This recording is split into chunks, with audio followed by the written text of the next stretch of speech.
FC ทุกท่านนะครับเอาแล้วพี่น้องเอ๋ยอีกแล้วพี่น้องอีกแล้วสวัสดีครับเราจะไปไหนวันนี้ถ้าจะไปไสมานี่ไปหาแนวกินไปหาแนวกินแมน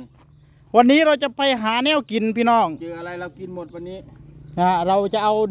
แจวเอาอะไรไปด้วยแมนเข้าป่าเข้าดุงวันนี้เป็นอีก1 วันที่ชิวๆไปก่อนจะพา2 ช่องนะไปทำคอนเทนต์ไปหาของกินใน FC ทุกท่านรับรองเด็ดแน่นอนแต่ว่าอีกช่องหนึ่งนะบ่าวไทโซ่เนี่ยแกผู้เฒ่าเนาะย่านเนาะแมนเราญาติเราอายุหลายแล้วพี่น้องเพราะว่าเราย่านบ่ได้เมียเราย่านพิการแล้วบ่มีไผเอาบีมีเด้อไปละพ่อละบีติดพุงละนะเราก็เตรียมอุปกรณ์ในการไปหาของกินใน FC นี่นะอุปกรณ์ของเราที่เราจะเอาไปกินสมัยเด็กเราก็กินแต่ใส่เกลือนั่นแหละไปเราต้องย้อนวัยไปขึ้นรถทำไมมันโฉะประเดะจังเลยนี่ใน FC เตรียมตัวเดินทางพร้อมหรือยังครับโอ้แจ๋วพี่เอิร์ธเอ้ย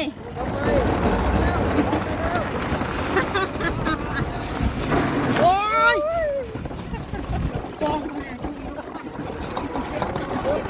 กันไหนคนที่เอาลูกหนึ่งไงกันไหนเอ้ยไม่เจาะไม่ดีนะเจาะดีนะมองลงไปเลย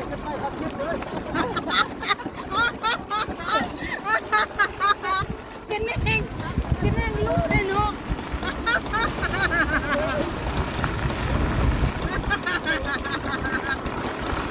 ไปพี่น้องเดี๋ยวเตรียมไปลุยกันนะท่านผู้ชมไปที่มันเองกินเองจะปูให้ลูกว่าเด้งตอนนี้เราก็เตรียมตัวนะ FC ออกเดินทางไปหาของกินนะฝนน้ำท่าเหมือนจะตกด้วยนะ FC งานนี้ถ้าฝนตกก็ตัวใครตัวเผือกนะพี่น้องเอ้ย เราเดินทางนะพี่น้องบ่าวไทโซ่ไม่กล้าขี่รถมาด้วยนะ FC แต่ว่าเพิ่นจะขี่มอไซค์ตามหลังนะครับนะ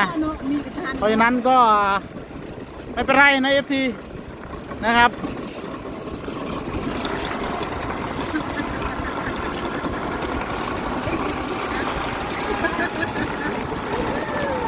จับดีเดี๋ยวจะแน่ลูก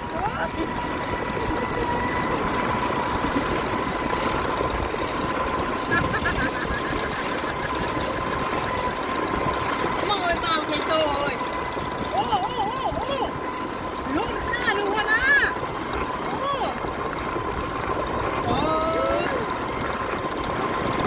ไปเลยคือท่านอ่ะจับดีด้วยดูนั่งก่อนเรียกเป็นลูกจับดีเด้อห้องร้อนลูกเด้อ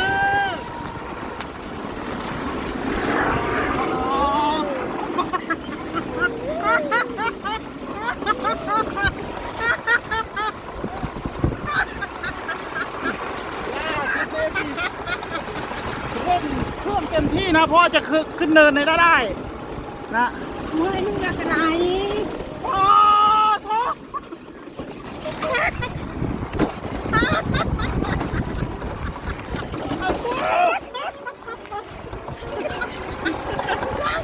ถกูเล่นจุดรถด้วยหัวหน้าอันนี้จะตั้งยี่เอง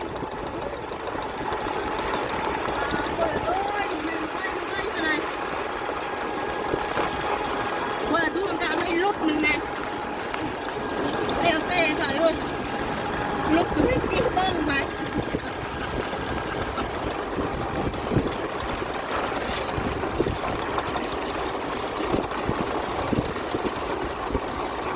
นี่จะข้างกันเลยที่ในรถไหนโอ้เป็นในเล่นนักนาในข้างจะลุกลงกว่าไปในทีท่านนะ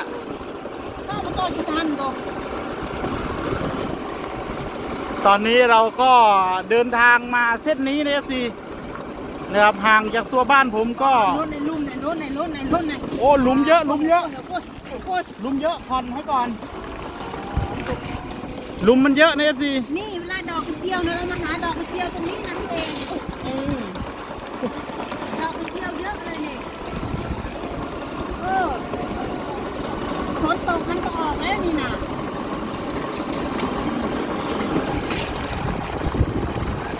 ดอกกระเจียวเยอะเลยนี่โอ้ต้นมันเต็มเลยเดี๋ยวเรามาหา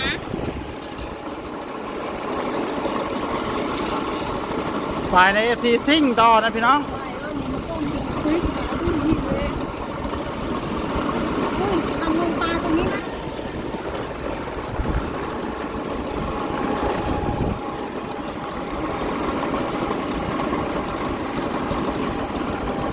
ตอนนี้เรากำลังไปในที่ท่านเดินทาง เที่ยวนะ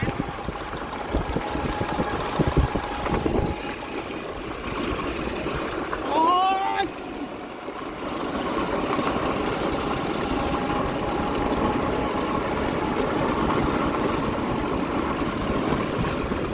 คอยดูคลิปกันวางค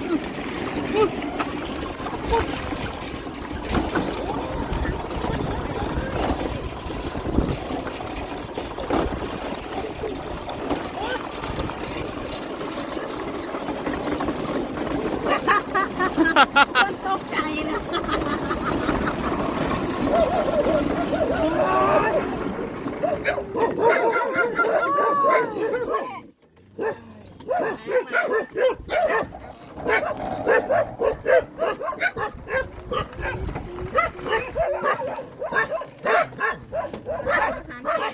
จัดการทนายนี่นะล่าสุดเดี๋ยวเงียบก่อนเงียบไม่เงียบนะพี่น้อง ในห้องไว้เนาะฝนมันตกเนาะ ล่าสุด FC เรามาที่ไหนนี่ สวนแม่แชมป์พาท นี่ใน FC YouTube ำผลไม้